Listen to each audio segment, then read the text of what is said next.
let's jam. Hi, everybody. This is Nick. I'm Tokes. I'm Dave.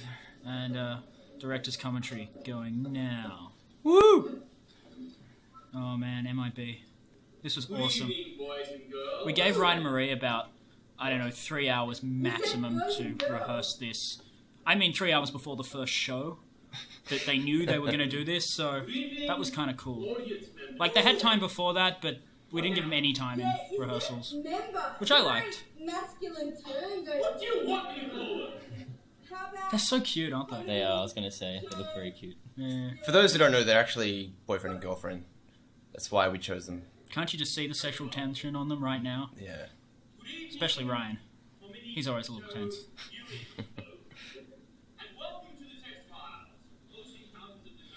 Woo! Yeah. So when did we write this? This was like... I actually wrote this on the train from work to rehearsal one day. And it pretty much went through as the first draft was gone. So Yeah.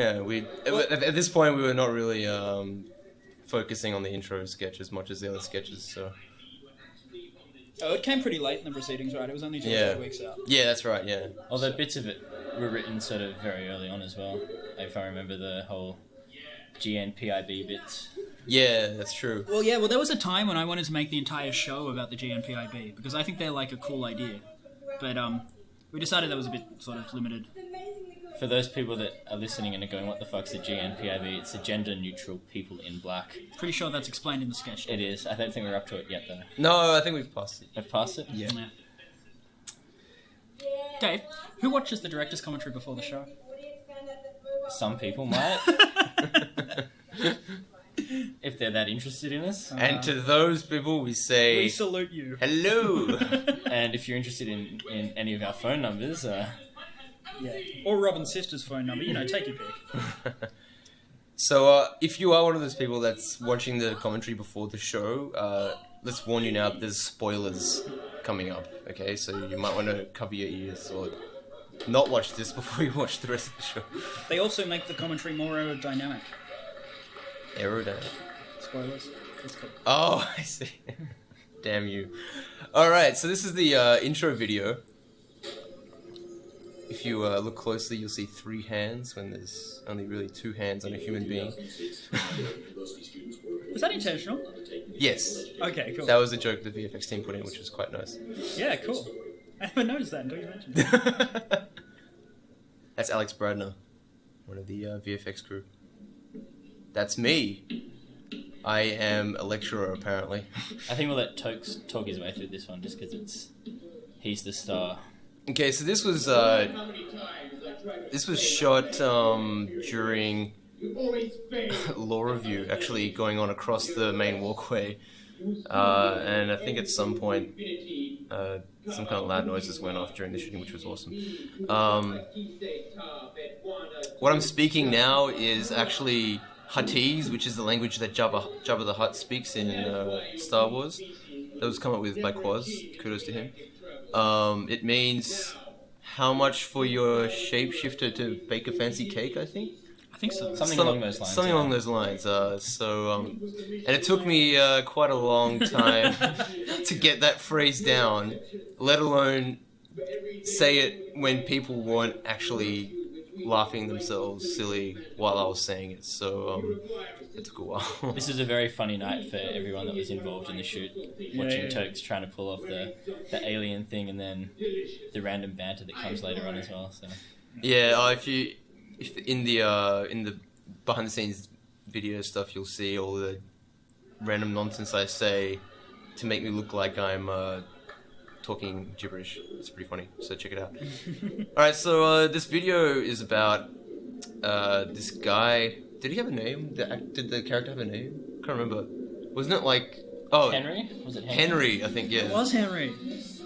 And he's like an alien freak, as you can see by my room. This is a shot in my room. We transformed it into the mess that you see. It's not actually like that all the time. Using many brought in props and actually custom made props. How good was the video title?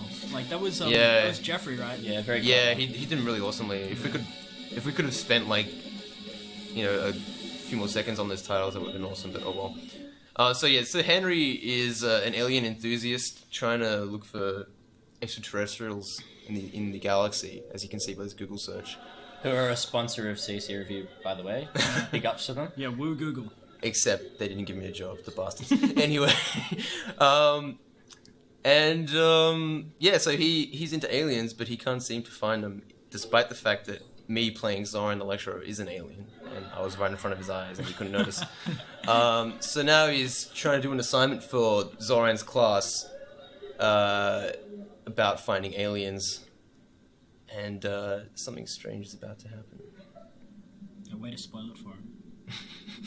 Like I said, people who are watching this before watching have spoilers. I think what's most impressive about this video is just that there was a lot of pre-production sort of special effects done. Yeah. So all this stuff that's shaking, it's sort of people under tables rocking things about and like speakers blasting out loud bass notes to get stuff to shake on a table and things like that. It's really cool. Did that one say more frogs all the time?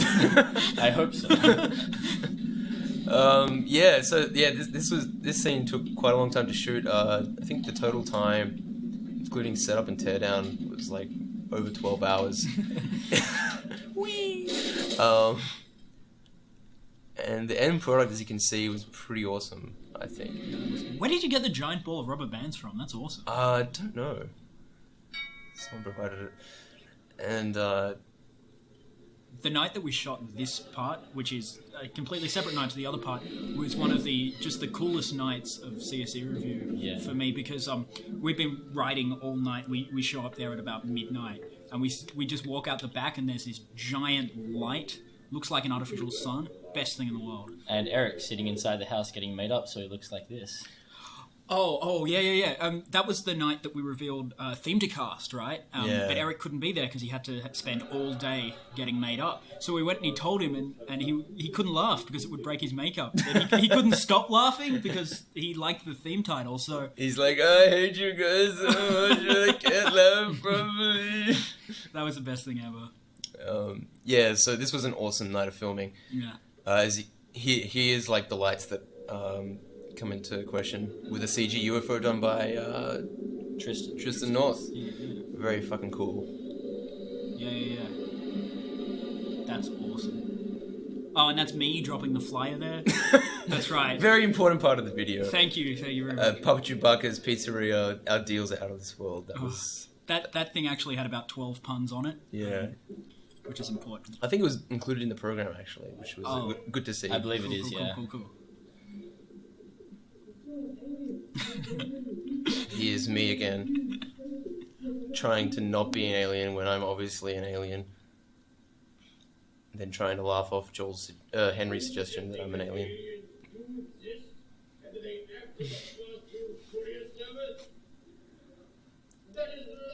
I have to admit, I did draw some inspiration for this character on from Morbo from Futurama. Morbo. Oh. And here we have the awesome flashback scene Oh. with me revealing quite obviously that I am actually an alien. That goo was so smelly. Oh, that was an awesome. And the awesome I'm with Alien t-shirt. I love that t-shirt. Tokes wears it just about every day, I believe. Yeah, can't get enough. If he hasn't worn it that day, he just goes home and rubs it on himself while he's naked. A little disturbing, but you know, that's dedication. You're an alien.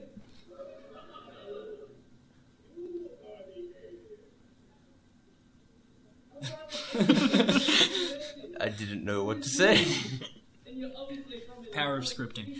Oh, you can see a panda in the back. That's one of the many Easyway pandas we procured during the hectic cast schedule. And Joel, or Henry I should say, is dead. Which panda is that? I think that's Bling Bling. Bling Yeah, Bling. it's not TikTok, so. The original and the best. Yeah. And that was it for the intro. Clocking in at over 7 minutes, but well worth it. With the amount of script, there was like 5 pages of script for that. So Yeah, the fact so they it's- got it in 7 minutes is incredible. Oh, I love this. First of our 4 dances. Yeah, wow. This was the first song we wrote, I believe.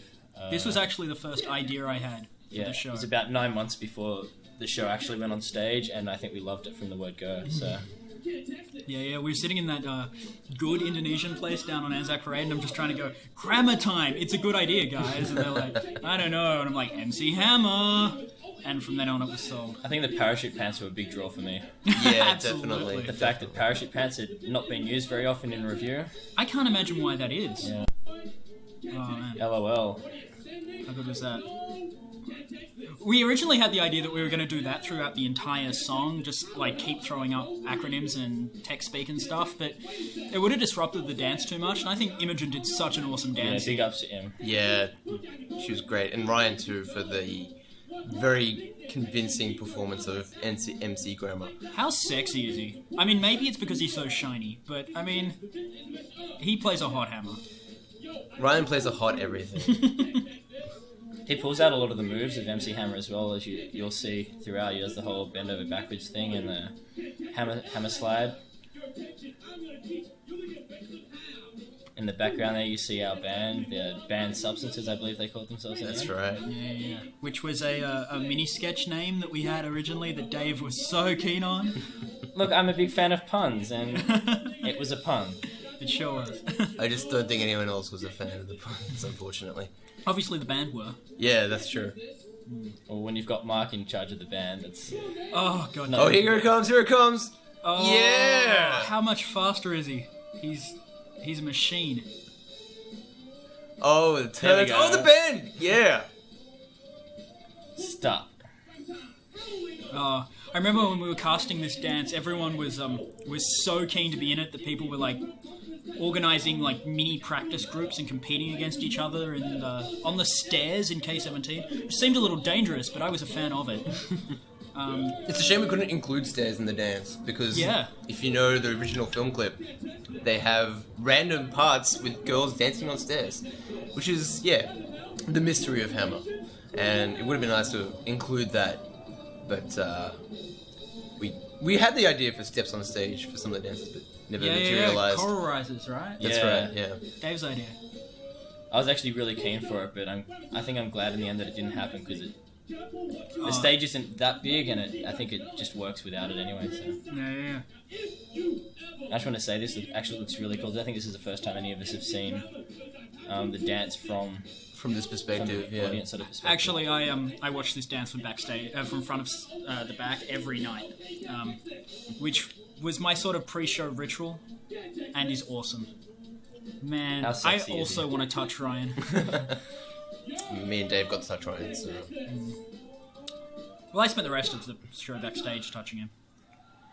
We spell out full stop grammar time. That was hot. That I was love it when pretty hard. there's always this delayed reaction to the audience realizing that you're about to spell something out, which is awesome. Yeah. It was a good idea in the end, like, not many people have done it, I think. So. Yeah. Yeah. This is Buzzword Quest.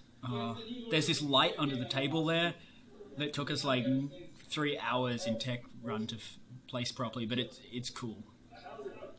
You'll see what we're talking This is about. one of my favourite sketches, I think, as well. I think it got a good reaction just about every night, and Good way to warm up the crowd. yeah, the cast did really well as well. Yeah. Two of next year's directors in this sketch. Sam Gentle, who just left, and Dave Loxton, who's just arrived. That's, of course, Piyush, our, one of our lovely producers. He's hot too. Oh, the light. How good a deep voice does Dave have? Someone likened it to the human footman voice from Warcraft 2, saying, "Your sound card works perfectly." But I don't know if many of you get that, so disregard that comment.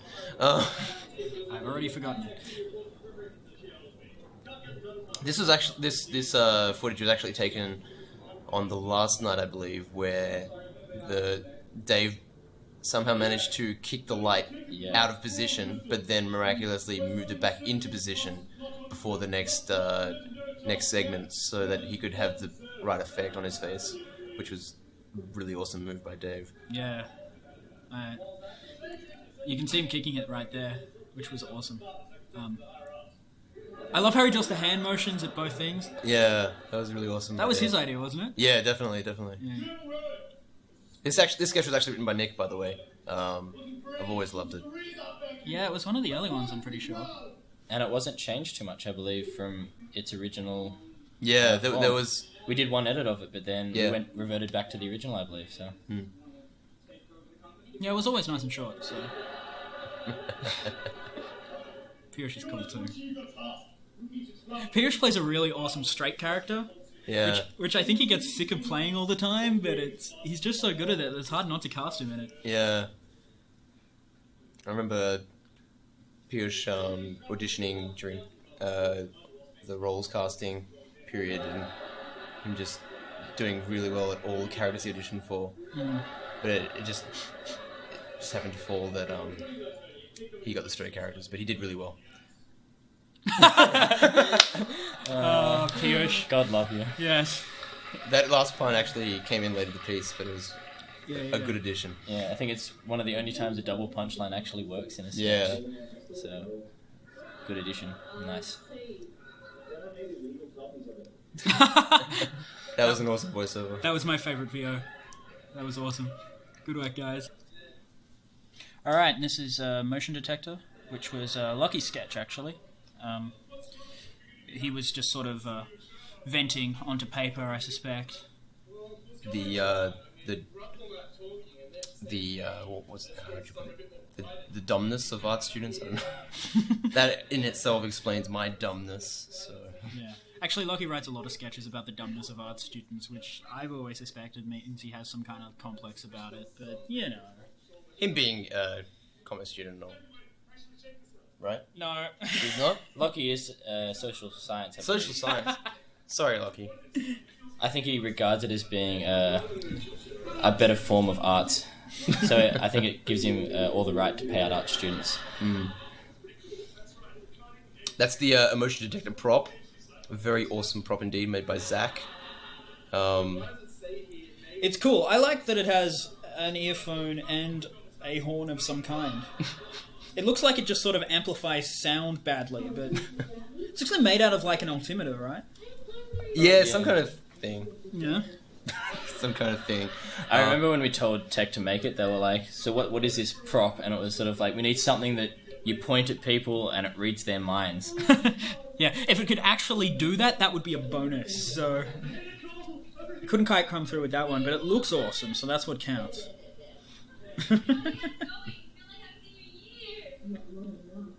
How good is Maggie at doing the smiling to complete boredom thing? Yeah. She does it pretty well in another sketch as well coming up. Actually plays a similar character. But let's ignore that for now. Yeah.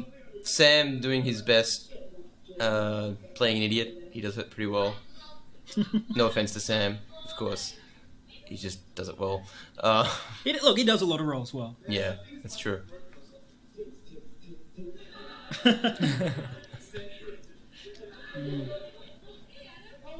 A lot of these guys have sketches at the beginning. Like, this is like the second time we've seen Marie, second time we've seen Sam. And it's only the third sketch. Yeah. Yeah. So, If you include dances and stuff, Marie's been in 3 so far. So. yeah. But hey, that gives him time to chill out at the back. When we were rehearsing this, we were trying to work out what to do with Sam's character for like the entire time. After a while, we just decided that Quad should push him off stage. Sort of worked out, I feel. Yeah, I think it did. The VOs did a good job in this one. It was pretty hard to rehearse with the VOs and the actors at the same time because they weren't around as much. But in the end, they got it down pretty well, so we're pretty happy about that. I think VOs tend to have fun with sketches like this as well, where they get to interact and get a bit of the laughs as well, rather than a sort of pre-recorded voiceover as such. Yeah, so it's good to include them. They all did a really good job with these sketches in particular because They're all fantastic actors themselves. Yeah. So. See, I don't know here if like the audience was laughing at Quaz's yay or the third yay that comes from Sam. Personally, I think both the second and third are funny, so it's hard to like find out where they were actually laughing. But oh well, they There's laughed. some nice lights down there as well. For the record, Sam has Maggie's underwear. Her real underwear that she was wearing, she left naked. I'll have a long black. I'll have a flat white. And I'll have Asian. So, what game are we playing? Robin. Oh dear. Oh. I don't even think that was a joke. I think they were just ordering coffee in the VO's box.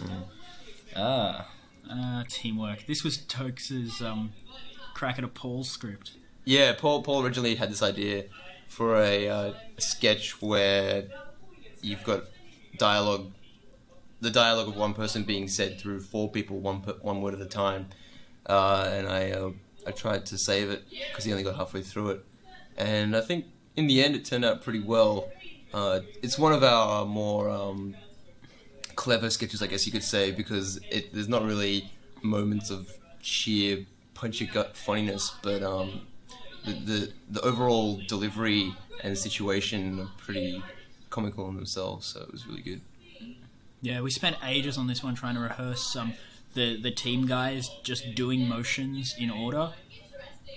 Plus the lines as well. Well, that was... Because it's one word at a time and it gets a bit complicated. But I think I've just noticed there's three people that have never been on stage before in this sketch. This is the first time on stage, I believe, which is like as new cast members to any sort of show, which is really good to see. Right, yeah. Wow, that's awesome. So you've got the rebellious team member played by Tiff, who's just usurping the conversation to do her bidding. Yeah.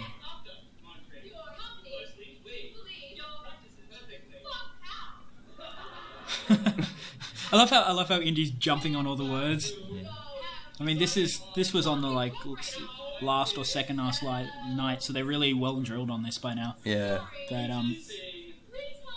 they're still really, really concentrating, which is awesome.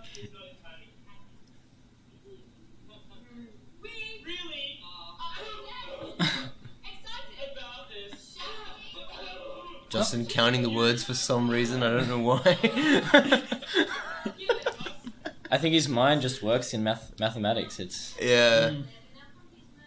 currently doing a PhD at Sydney Uni, I believe. Yeah, woo, PhDs. Actually, is it Sydney? He's always on campus.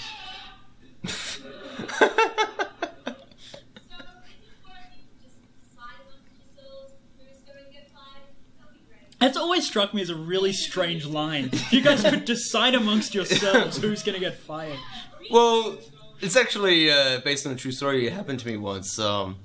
Me and this coworker were found stealing goods from a retail shop, but the company needed at least one of us to stay. So the boss said, if you can decide amongst yourselves who wants to be fired, that'd be great because I don't want to make the decision. And so reluctantly, I accepted.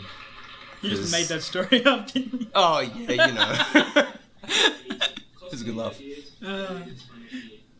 I love that Synergy. word. Synergy, it's a good word. Yeah. A goes to B. Profit margin. This one was actually entirely directed by Alex Bradner, one of the VFX crew, with very, very little intervention from us directors, and he did a bang-up job. Yeah, this was really cool because I just sort of got a call in the morning. Oh, hey, we're thinking about doing Gadget Man today, and then a call later, it's done. So that was really awesome. It was, of course, filmed in our fabulous socks office with all those lockers. Okay, so the idea here is that Loxton plays Gadget Man, who's just a guy that has too many gadgets. What he does with them is entirely unknown. But he just likes to equip himself with these gadgets, and in the hope that he'll one day solve a crime. He obviously doesn't. He will one day. We're all rooting for him. I love how many iPods he has. Why does he have so many iPods? It's important. I think One's for rap, one's for rock. It's just to make sure that he covers all bases. Yeah, that's important. He owns a lot of music, obviously. Yeah. In the script, we had those sunglasses that have like an MP3 player attached to them, but we couldn't source those in one day. And there he goes.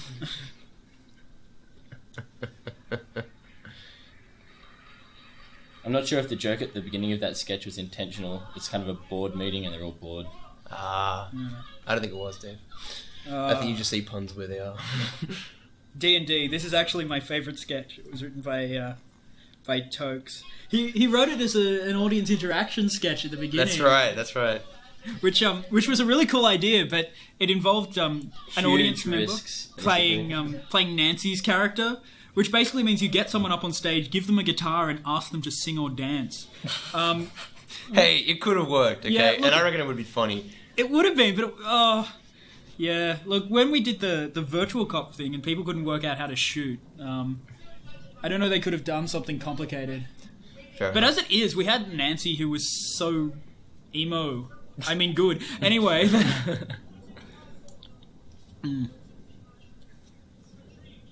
On the left there you see Glenn, now a star of Nerds FC 2. I think this is one of his favourite sketches. I think we cast him really well in everything we put him into, sort of very energetic characters. So, Energetic characters that weren't pirates. although he tried for a long time to make his character in as a pirate. Yes. And it was Dar Magnus the Dwarf. Yes. Glenn, if you do the pirate voice, you cut. I'm just telling you, alright? I wonder if he uses the pirate voice in Nerds FC. I sure hope he does. I hope he's convinced them that he is actually a pirate. Because he could do that. Maybe that's his like secret nerd power. Yeah. Anyway.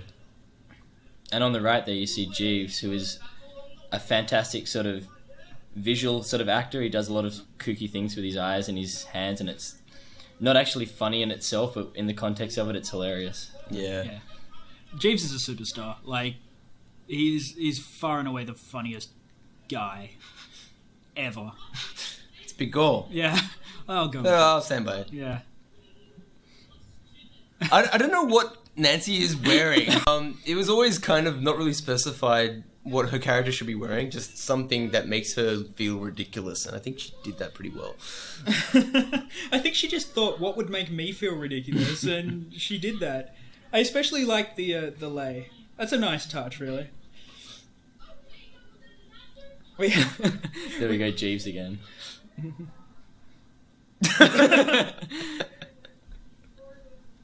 That's a real D&D manual, by the way, provided by Justin. Yeah. He's a trooper. There's no argument there. I mean, volunteering your D&D manuals. It's a big call. I don't even think Glenn's acting there. I think he's that excited by searching for traps, you know?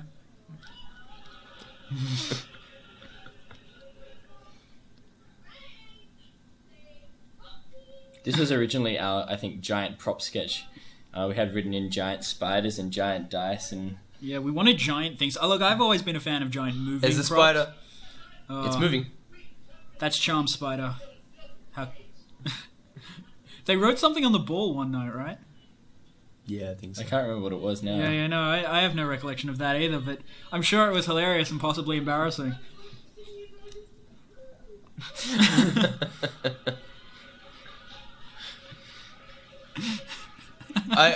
I wrote this and I still don't know how a spider can be allergic to singing.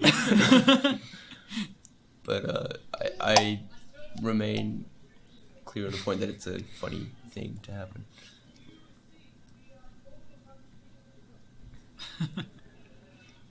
So, how Glenn's rubbing the ball sensuously. The spider just... What? What? Wow, that was supposed to happen later, but I like that happened there. That was awesome. I remember during Tech Run, when cast were rehearsing this, they cracked up every time.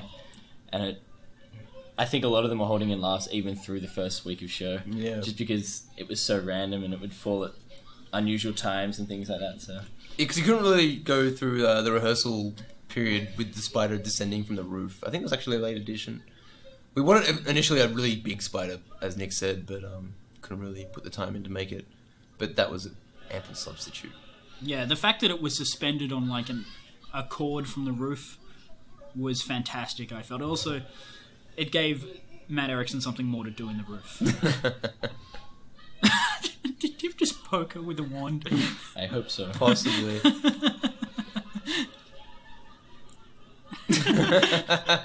She's going back for more. That's actually a line Nancy uses a lot. I hate you all. So she's not really acting there. I don't know what Glenn's doing there either.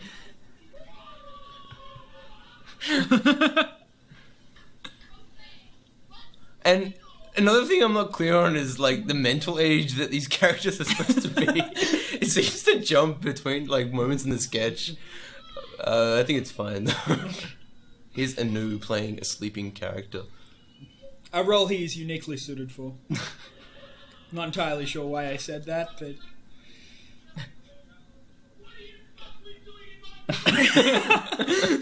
No, I stand by my comment. He's awesome.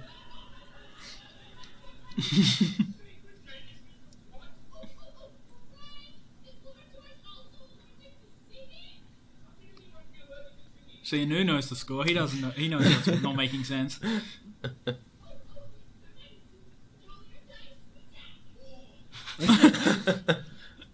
Oh, here it comes. Here's the line that Glenn... Giant prop. Battle wax. Yeah. Oh my god. Glenn took so long to get that line right. We used to tease him about it all the time, which was mean, but hilarious. Is she poking his groin with the stick? I really wouldn't let Tiff near anywhere with a big stick, actually. She looks like she's willing to use it. As you can see, the manuscript is actually a porno mag, which during the first tech viewing where Jeeves... We actually used the proper prop. Jeeves was very, very shocked by it. And it was just hilarious. I don't think it was Jeeves so much as everyone else that was on stage at the time and the audience who had to see it as well, so... Oh, this is Speaking of... This is a sketch Dave wrote. I'll talk through this one because it's based on a true story of one of my good friends, Siobhan. I found out through Marie that she had a boyfriend break up with her under circumstances where she said, I have to go change my shoes. And he said, speaking of change, my feelings for you have changed. And I think it goes downhill from there. I remember when she came in to see the show, she was actually in the audience with the boy that said this to her as well. So I don't know if it was awkward for them, but I can only imagine. I hope we could have brought a little bit of awkwardness to someone's life, really. And if Siobhan watches this, I hope you don't mind me telling that story. And if you do mind, I guess it's too late for that. Just quickly, that character was Jimothy, the best name ever.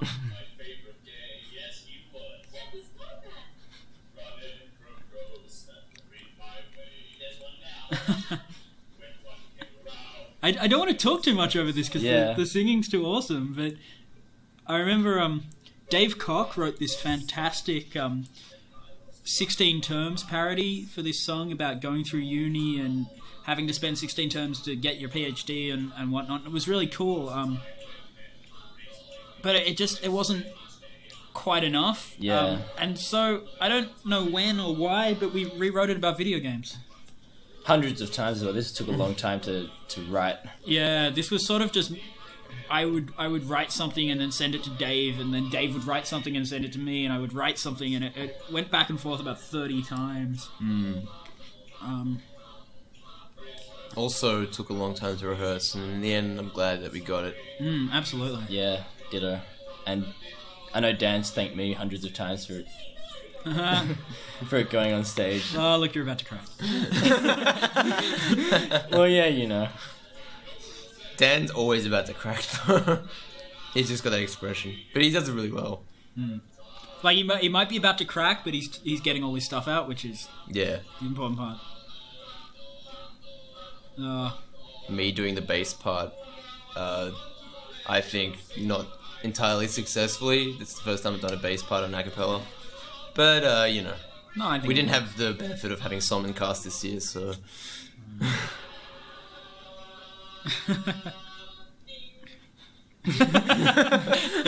See, the things you miss out on when you're backstage. Yeah. Or on in stage. it. Or on stage.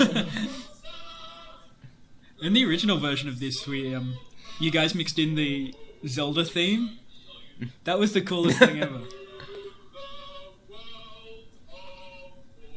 obligatory WoW reference.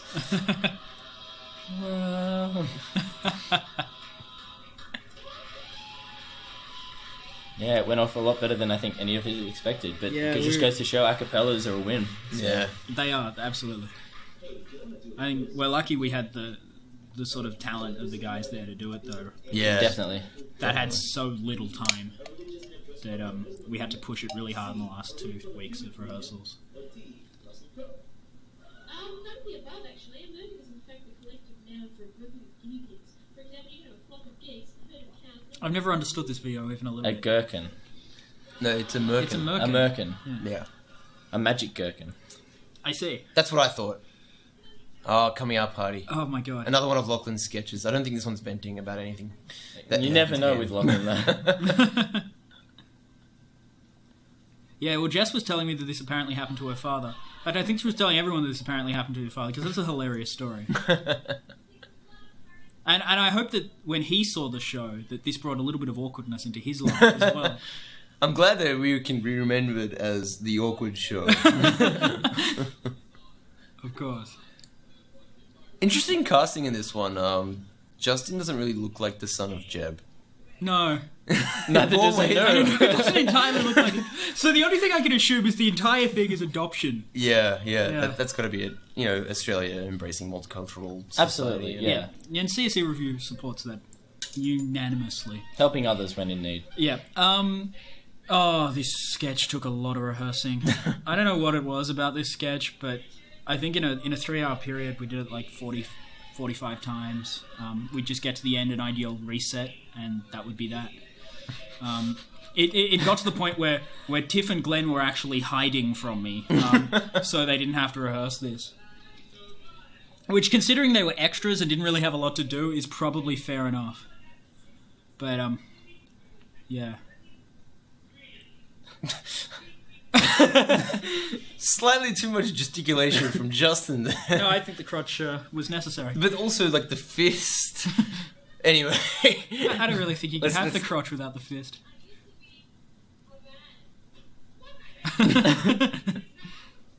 We cast Maggie in this role because it was so plausible that she used to be a man. No offense to Maggie. That was a joke, alright? Shit. Tokes. I think when Lucky was sort of showing us this one the first time, and he just started bursting out singing in the middle of the sketch, we were like, yeah. This was our big script weekend where we wrote about, I think, probably 5 or 6 sketches that were written on that day got into show. Yeah. That's a good weekend.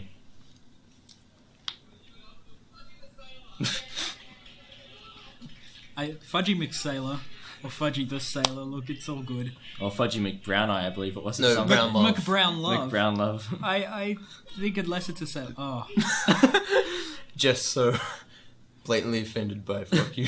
yeah. and it was a wiggle. He sure is. Mrs. Jones, Oh, Oh, this is the best video ever. this script came from last year, actually. It was written by Angus's friend. Angus's friend. Liam! Liam! No, I'm, Jazz's friend. I'm Is it so, Jazz's friend? Yeah. I'm so sorry, Liam. It was just the coolest thing ever. Also, my god, the blood cannon they built for this. So much cleanup afterwards. Tested at camp. Here we go. Oh, yeah. And Anne is absolutely flawless. Doesn't blink, doesn't bat an eyelid, just... Especially because we only got the one take to do that on. Because we couldn't really mess up the room more than once. So we have to just go, look, we're going to splatter you with something. Don't react. This is filmed in a real lab, Yes. which real may li- or may not have been used for zombie reanimation. I think it was. And it's real lab run by Brian, the guy who's an extra in the back now, actually just doing the work he had to do that day. Awesome props there, made by Tom Petty, I believe. Oh, yeah, that was cool. I mean, how do you make a knife board chest thing, really? This is one of my favourite parts.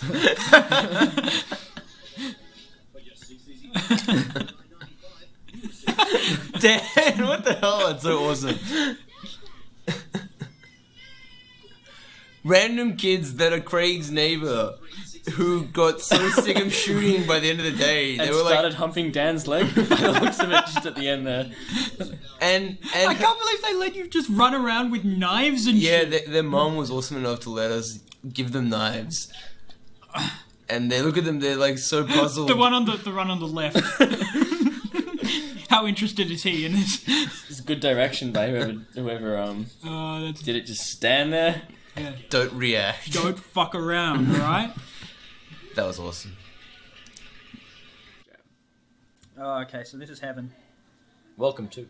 Yes, indeed. With the dry ice effect. Very nice. And clouds. Yeah, the clouds are cool. I think in the original script you had like tech members next to the clouds moving them around like in that that's thing Like in the Mario sketch of 03, was it? Yeah, Yeah. that would be awesome. And many halos borrowed from Law Review, I believe. I remember when we did that, it was the same night we shot Zoran. We just ran into Bev and Steph packing up from Law Review and said, hey, can we have some halos?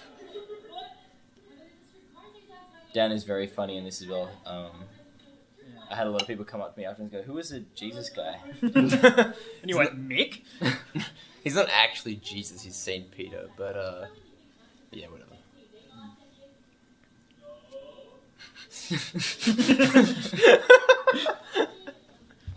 I believe Joel. He's plausible. And Nancy did very well. She had a lot of lines sort of running after each other early on in this sketch. So.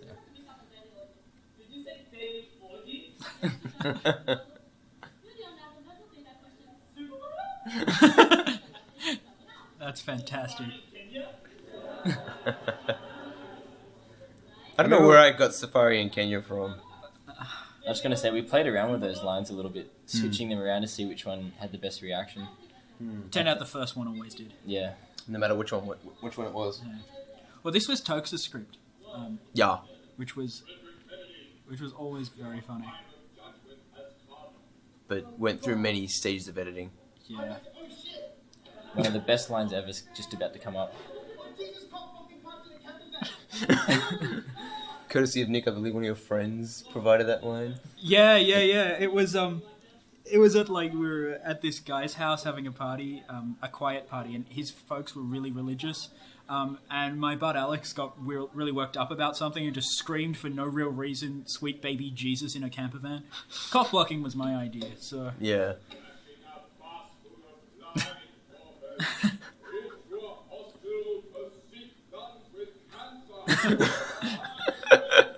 if you can think of a worse sin, I want to hear it. Yeah. Because we worked night and day on that one. I love how Ryan High five. wiped his hands.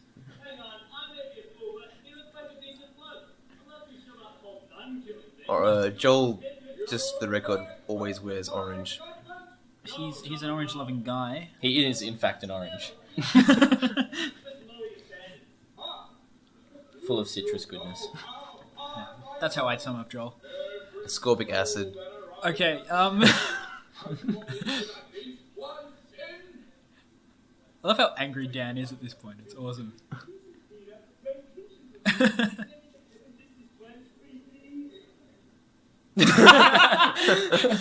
Wow. I don't remember that. And that got a laugh every single night. Yeah.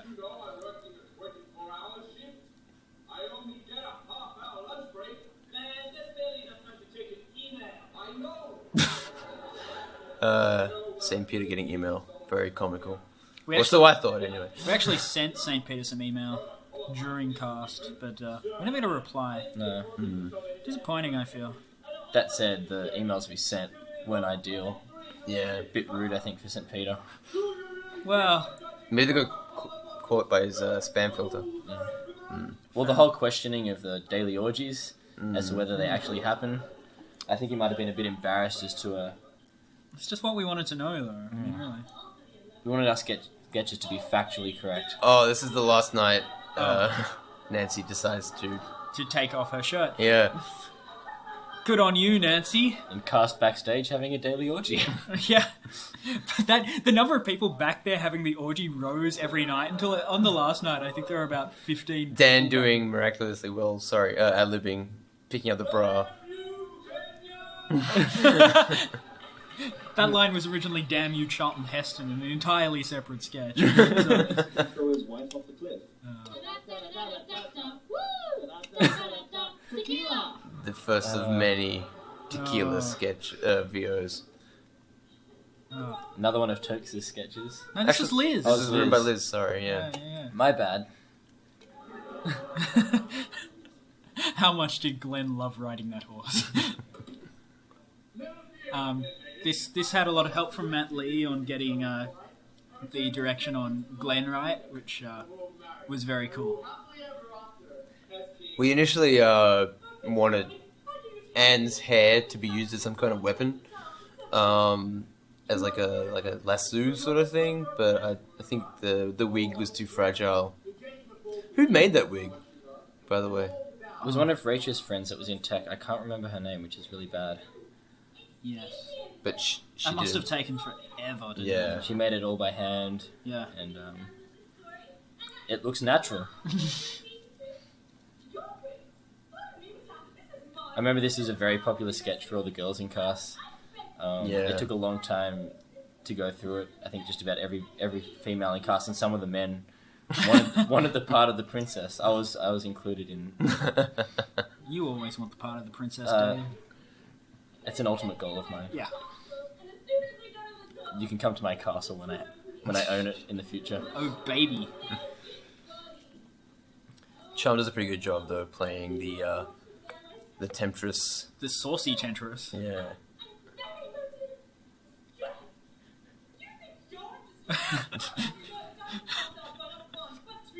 And you notice the random pig on the Yeah. on the tower, which is a bit odd, but I think that was removed actually, after a while. Yeah, I think it used to be on Charm's one. Yeah, it was. And then, did it get taken off? Yeah. Did we ask them to take it off? I don't remember us Yeah, asking we you. did. Yeah. Wow, okay. Bye, pig. We knew you, but a short We period. tried to play down the symbolism of Glenn's horse as an erection. I think he did a pretty good job. Really? I think it's quite subtle in the end, which is what we wanted. Yeah. I think part of that was not telling Glenn that it could be an erection. I think he's just too young to realise that it could have been an erection.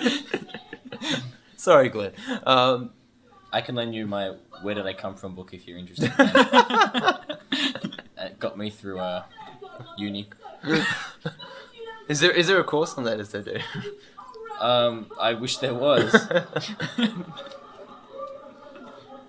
And we entered the That would be a princess. prostitute. We entered the princess sledging match.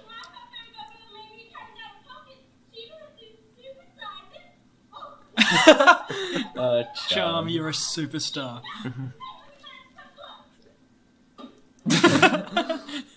Finzing hit. Oh, we spent so long on those insults. What is with that face? He's deeply shocked. And then nonplussed. And then happy. The horse is amused as well, which I like. Yeah. I think Tim made those horses. And hint is Justin. Isn't that my princess you're speaking to at the moment? Yes, we did steal that from The Simpsons. That, But it worked really that well. honestly was the only way we could think of ending that sketch. The town wiped out by the Mexican tsunami. Oh, Oh, yeah. that groan is music to my ears. Oh, DJ Trevor. The idea for this one, I believe, came in a very early scripts meeting, and it was expanded on by. Was it you in that weekend of scripts? I tried that. But before me came quite a few people having a crack at it. I think Piyush and Yi amongst them. and Zach and Quaz, I think. Zach were and the other Quaz, yeah. and then Rob came out and did an awesome DJ Trevor, and then Sam played Rob playing DJ Trevor, which worked really well for Which was us. fantastic. He's Dave playing the awkward first year at a uni bar party. Yeah, which was a bit of a stretch for Dave, to be honest. I've never been to a uni party before, so...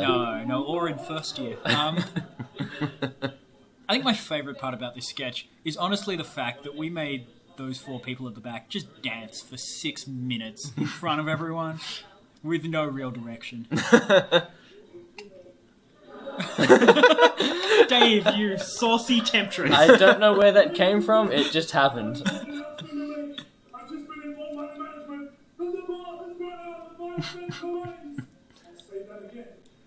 Yeah, the original sketch idea was that there's a dance floor and it just keeps being interrupted by random, unnecessary things, but then it became a plot of DJ Trevor to not allow me to hook up with the saucy Kel. Yeah, well, I mean, in the end, DJ Trevor, the guy, was just way more interesting.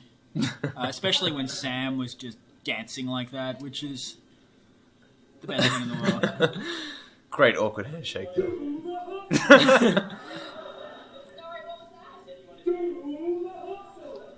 Sam's voice got quite agitated as the show went on. We gave him an actual microphone for this one as well to make it more realistic, as if he was a real DJ. He's wearing the man shirt from the protest against the man that we did as a promos thing, which was the best thing in the world. I believe Sam actually spent some time as a DJ in preparation for this role. Well, he's a method actor, but I think he just made that up. Oh, that's entirely possible, but that's right, Toad. it's no question that Anu definitely spent some time playing a clueless bartender. Well, you At notice the that he's sober. I was going to say he's sitting behind the sober, which if you've got last year's DVD, check out the behind the scenes where Anu gets quite drunk and keeps talking about his ray tracer and how sober his ray tracer.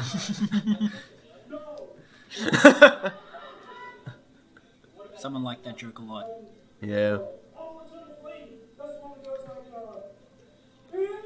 Oh man, it reminds me of that in Cast, right, when we did Som's dance block and afterwards everyone was running around to Bright Eyes. Yeah, I remember that. Man, That was a long night. fuck you, that was the best.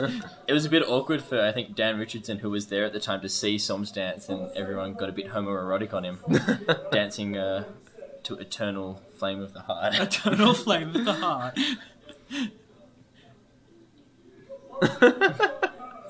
No, that actually saw the debut of Anu and Glenn's uncontrollable attraction for each other. Really? Yeah. Check out Charm. And Anu. I've never known a bartender to get that into a song, let alone here's Johnny. He's a special bartender, and I mean that in every possible way.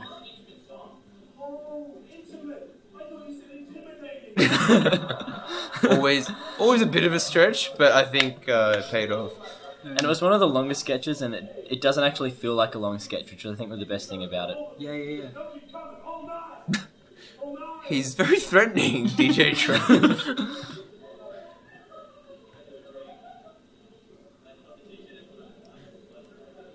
I like how I knew he's standing there for the only reason is so Dave can get that drink from him. We're at one point contemplating just having a table with glasses on it that Dave could just pick up, and then we decided no, Anu needs to be in this sketch. I was actually trying to get Anu into all sketches, but it didn't really work out for me. He tried as well. Yeah, well.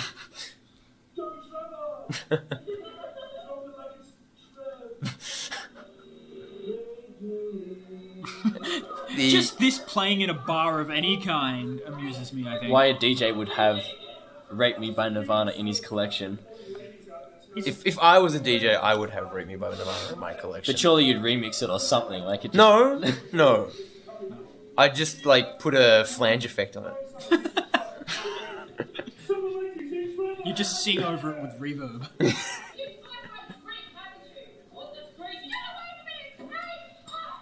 That's not actually acting. Kel has that kind of an arm on her. Did that hurt, Dave? A couple of nights it did. I think I landed on the cup one night and broke it. Nice. And I remember after lights down, I had to fondle. Well, I said fondle, but I had to fondle around for pieces of plastic. Wow, really? Yeah, it's awkward for both me and my parents. Try explaining that. I was just fondling on stage, I swear. Especially after the last year's performance. Anyway, filming this night was hilarious. We cast Anu into this. Little did we know that Anu is entirely impossible at improvising like Aussie banter. Like, he's just the best in the world at not being able to say regular stuff, like having to go to work. Sorry, does Quaz have a winning hand? I think he does. And he folds it? Yeah, that's the thing. He has 3 aces. It's a nice shot. I like that. Yeah. Another well-dressed scene. Yeah, oh, that was really well done. And this is another... in the opening video, we used a big light to act as the moon, and I think they used it again. This is our big weekend of filming. Over 3 days and nights. Piyush again playing the straight character. And we managed to get an NRMA van for the shoot, which is big ups to... I think it was Angus who organised that one. Yeah. A great punchline. Yeah. That was thanks to the awesome summer scripts list. Yeah, another one of our really early ones. It was. Oh, hip hop. I love this sketch.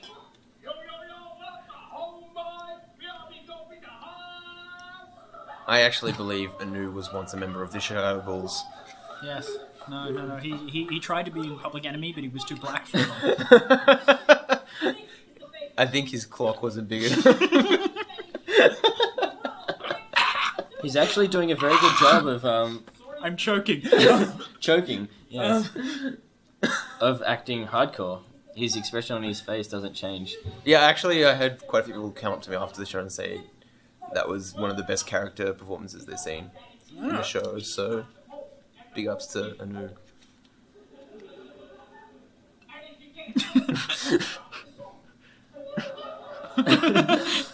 That comes thanks to our rhyme master Tokes. It's off Nelly's latest album. Don't be fooling the Swimming pool. swimming pool. That's a good album. I have several copies. I use mine as coasters. Not that we don't like Nelly. He's pretty cool. I think he's... Look, it's unfortunate that he keeps getting cut in the face like that. I don't know who would do that. Yeah. Indy does a really good job in this sketch too.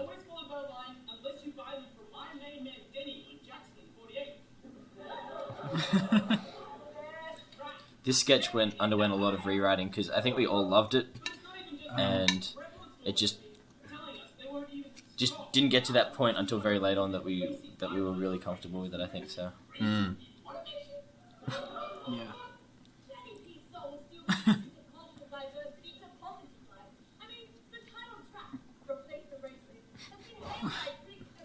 How happy is he? This is actually written by Nick. The first version was. Yeah. I mean, the one that went on stage was like version 12, so... Yeah. But I'm happy to say that quite a few of the original lyrics were maintained. Yeah, most of the lyrics are the which same. were the good parts. And Anu added a couple as well in I think probably the second draft, so it didn't change in terms of the jokes from the first to the last one. It just sort of the structure of the sketch that changed. It was really cool to have Anu, who was writing this sketch with us quite a bit, being the guy who ended up being in it, because he knew really well what was needed.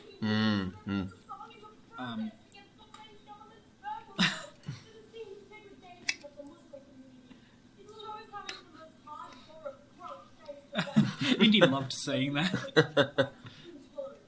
Ryan doesn't look convinced. No. I think he's... Burkinese people and their Muslimic ways. That comes from a message that we all received one night from Robin. Yes. He sent us many, many messages of puns and one-liners that he believed were show-worthy, and one of them was. So, big ups to you, Robin. Did that come from Muslimic vinegar? Like balsamic vinegar? No. It came from Muslimic on. The message, I believe, was one word: Muslimic. Yeah.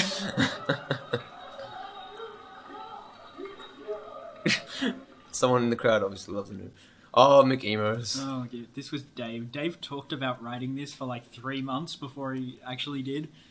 This was all in here. I'm pointing at my head for those of you that aren't here. Dave is a master of radio. Does Charm actually own a Linkin Park shirt? That's Liz's shirt. She borrowed it. Oh, Liz had to borrow that? Liz owns. Liz owns the shirt. Oh, Liz owns it. Yeah. Awesome. Let's not talk anymore about that. I'm pretty sure the skirt and chains were provided by Charm, though. I don't quite get the cash register either. It's got a lot of random paintings. There's a smiley face on it for an unknown reason. E-Spot. E-Spot. You beauty. Yeah. The sketch that we believed in constantly, Yeah. despite many problems, and Yeah. came gold in the end. Like everyone wanted us to ditch this one because, like, if you don't have the stage and you don't have the curtain, this is not a funny sketch. But we just sort of believed in it enough to put it on stage, which was good in the end because it was the one that people came up to me afterwards and said, "Hey, that was good." Yeah, totally. And a fantastic cast as well. Oh, Anne loves being the girl who gets to mess with Piyush. Like, you can just tell she's enjoying it, and over 10 nights, every night she loved it. I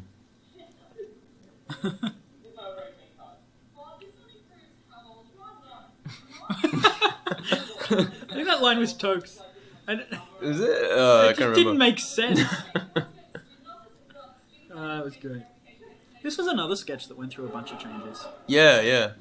I knew I had the idea, and then I knew I had the idea in a Portos actually, and then I wrote the first one, and then Anne wrote a really good version right after that. You'll notice also it features a changing sign, which is not the first time it's appeared. Such a thing proper has appeared in a CSE Revue. Needless to say, this one was much less complicated and much less prone to error. Well, I mean that was mostly because Tim is actually hiding under the desk. I don't know if it was Tim or Anna. Someone is hiding under the table there, and every time the lights go blank, they get up and quickly change it and hide again. Best use of tech ever. There was one night he was caught still on stage, and I believe he just gave the audience a look and ducked behind the table again. It was so funny. That's the that's the best point in the sketch, just there.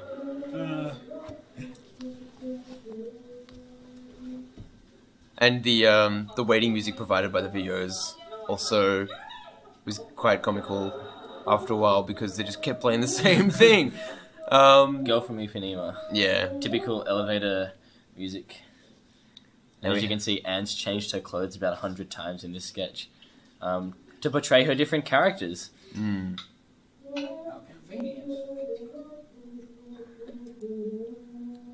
Lots of blackout, but I think the audience got used to the idea in the end. And fake beards! Reminds me of this Clone High episode where Abe Lincoln says to JFK, "Oh, you thought I said I'd provide the beard? No, I actually meant beards. It's a beards party." Dude, this beards party is awesome! I know, man! Anyway.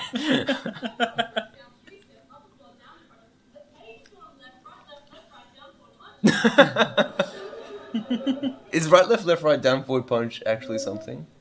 No, I don't think it is, but right, left, right, left is a Sub-Zero's fatality, I believe. Or maybe it's left, right, left, right.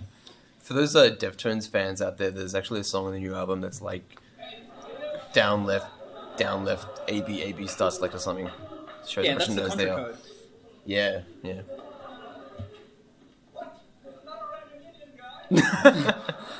Oh, racism. Where would we be without you? We steered clear from it for most of the show. Yeah. But it's alright if it's against Indians. There's just too many of them. The amount of offense gets absorbed by the entire population. You know why it's a poor country? It's because there's so many of them sharing the wealth. Dig up, stupid.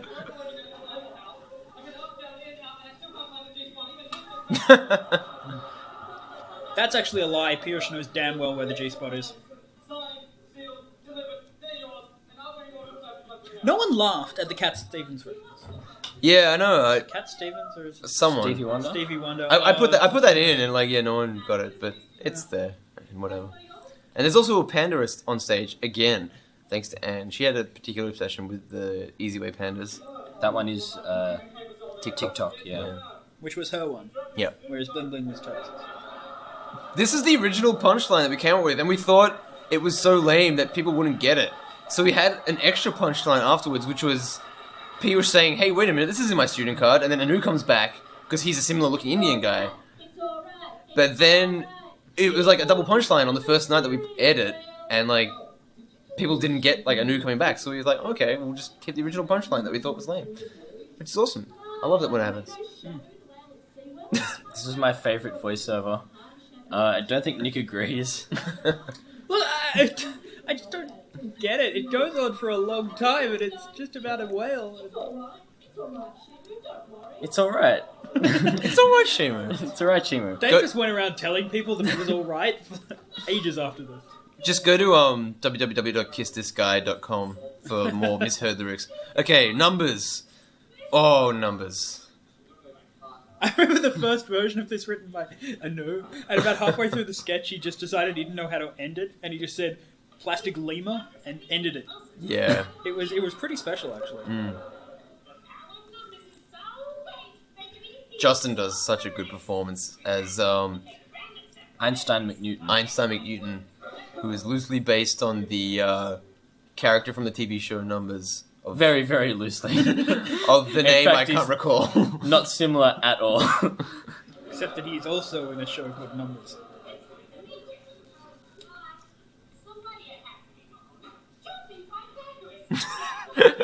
Jumping Pythagoras. I'm not sure if this was ever mentioned, but there must be some kind of inspiration drawn here on his character from Professor Calculus from Tintin, I think. Really? I'm not sure who Professor Calculus is.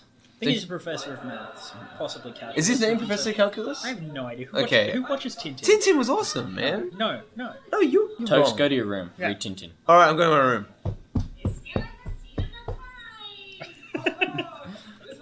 I'm in my room now. That was elaborate. We're all in Tokes' room. At Nick's house. Oh, yeah. And for no reason he has a whiteboard.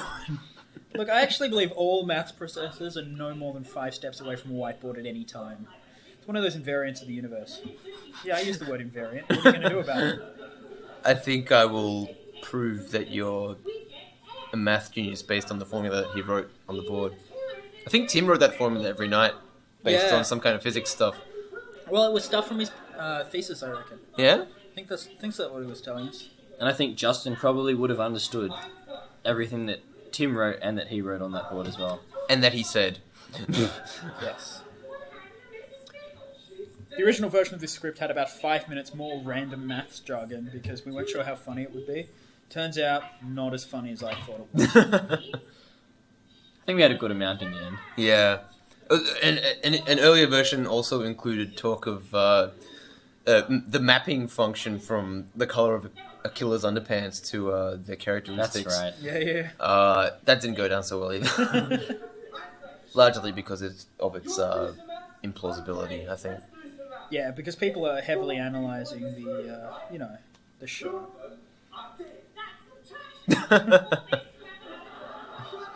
Dan is so angry, it's fantastic. Actually, also, big ups to Derek in this one. Yeah, He's definitely. lying on the ground the whole time. In fact, the first time we rehearsed this, Justin actually stepped on him. No, wasn't it you?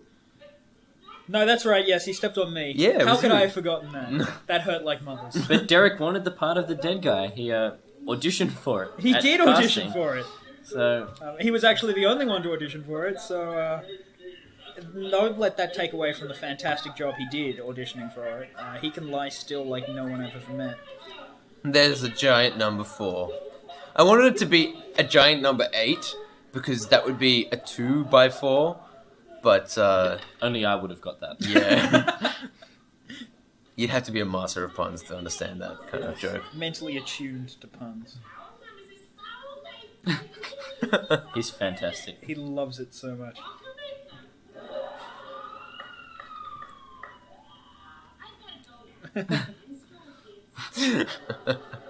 I love his walk too. Yeah, he And the was fact just that he's- totally in character. Ties on the outside of his jumper.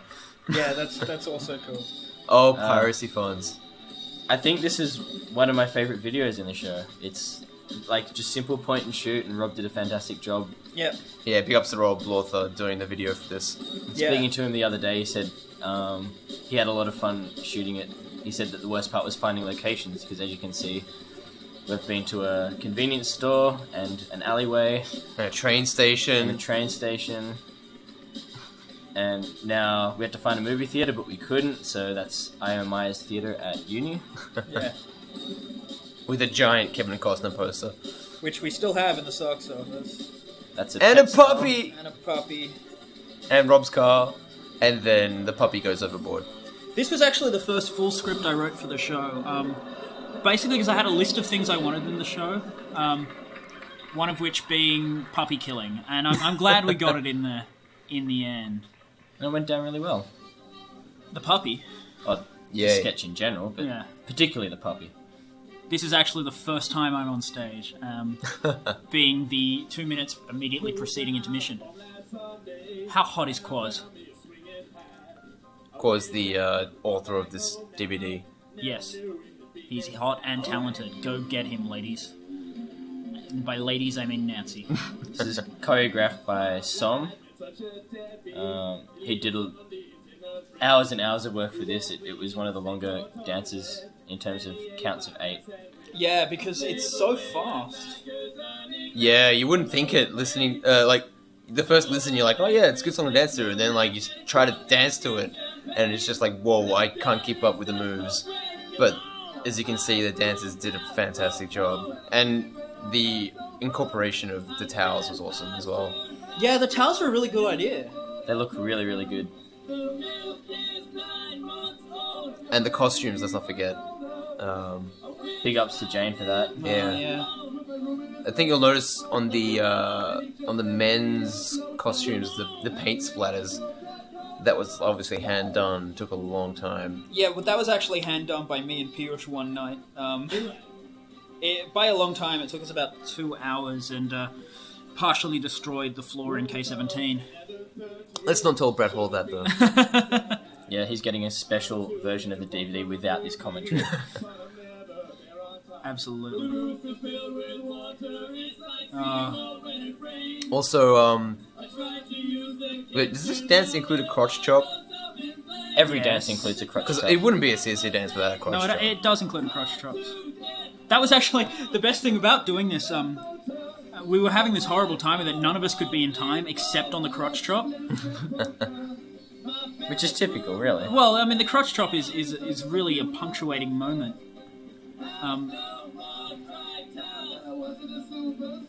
That was cool. Yeah. I remember when we had vocal auditions for this, I collapsed to the floor at how high this song is sort of sung, and Quaz just did a fantastic job and deserved it more than anybody else, which is really good. Good to get people up there that haven't sung before. Yeah, definitely. Ryan Marie again as partners. Of course.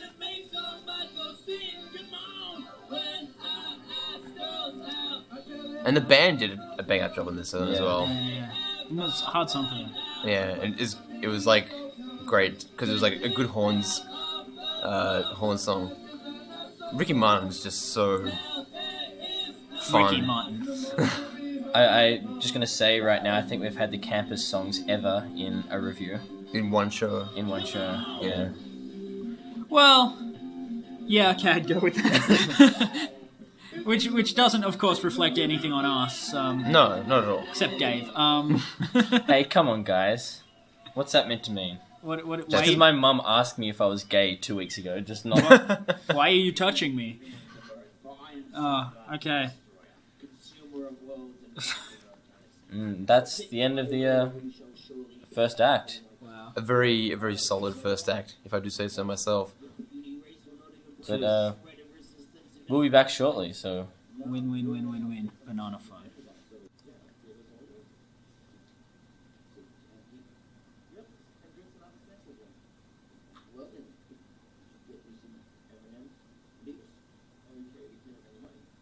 What? I don't have any money. I'm Saga the Destroyer, consumer of... Obviously not. No! Perhaps I will spare your world for the next 15 minutes.